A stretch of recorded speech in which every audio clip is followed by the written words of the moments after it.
Freedom Honor Flight from La Crosse to Washington, D.C. has come and gone, and organizers are calling it a huge success. The trip gave local World War II veterans a chance to see the memorial built in their honor firsthand. Last Thursday, we showed you the Veterans Day from the send-off at the La Crosse Airport to the heroes' welcome home. Well, tonight we take a closer look at some of the veterans' personal stories as they see their memorial for the first time. They are humble. I'm really honored to be with a group of people like this. They are proud. Just great. They will. Just great. And they are grateful. It's wonderful. I never thought this would happen to me. 114 World War II veterans seeing their memorial for the first time. My goodness, how about that? Each with their own stories to tell. I was at all them places there. The LM Islands, Manila, Philippines, and Japan. I was there too, you know. For some veterans, the memories are still just too painful. You think back and you think of the people you knew, and I'm sorry. For others, the emotion is in the present. I think I got a surprise for you. Oh my God. How you doing, Pa? La Crosse veteran Elmer Grassman gets a surprise visit from his son, a moment hard to put into words. Turkey in the beer.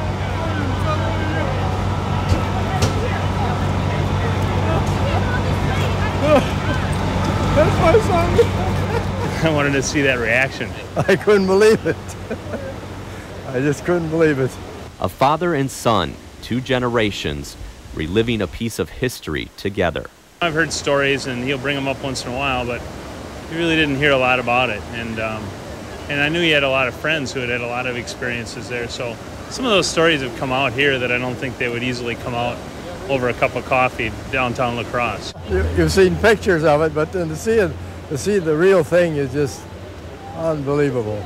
This has been very, very, very grateful experience. Veteran Lorenz Pinsky, or LP, is fortunate to see the memorial with his brother, another World War II veteran by his side. I thought so much about coming out, and then doing it individually is one thing, but to come out with a bunch like this is outstanding. You know, you see some of the memorials and you think of what's behind them and what happened, you know, back then. And that, yeah, it brings back a few memories, but I think the great thing is that the memorial is up, and that's wonderful. But time is running out for many World War II vets to see this timeless reminder of their service and sacrifice. 103-year-old Herm Thiede is the oldest vet to make the trip, and he's joined by two of his brothers, 85-year-old Chris and 88-year-old Fred, together again for one very special day. This is quite an event, you know, being all three of us were in World War II. I don't know how else we could have got together, you know, unless it's probably at a funeral, and we aren't too much in favor of that right now. Diane Niebuhr of Holman accompanied her dad on the trip.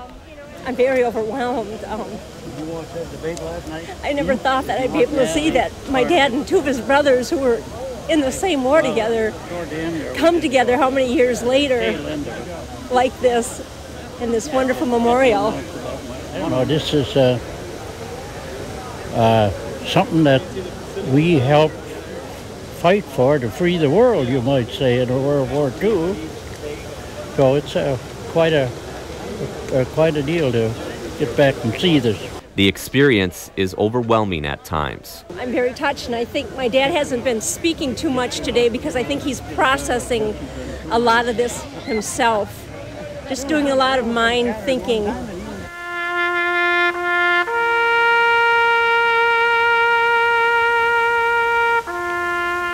114 veterans on a flight of honor 60 years in the making.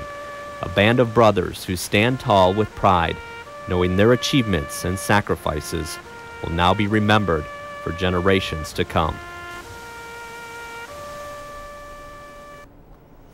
And again, we were on that trip. We had the honor of going with these veterans, and what a trip it was. And we've got some extended coverage on our website. Just head over to WKBT.com for some extended interviews. We've got pictures from the memorial and also all of the stories that we've done. You know, at one point, as many years ago, I got to go to France and I saw the the American Cemetery over there. I was just amazed by the number of these white headstones everywhere. And I'm just wondering about this memorial. What really caught your attention about it? I think the veterans were really surprised at the size of the memorial, the actual size, and a lot of detail to it as well. If you don't know, it's located on the National Mall between the Lincoln Memorial and the Washington Monument. Just a beautiful spot. Something you really have to see in person to definitely appreciate. Exactly. And organizers are, we should mention, are tentatively planning another trip to see the memorial next June, but they need to raise enough money to make it happen. If you would like more information about the trip or to make a donation, you can go to this website. It's freedomhonorflight.org. You can also call this number, 784-1015. We'll also have this information posted on our website, WKBT.com.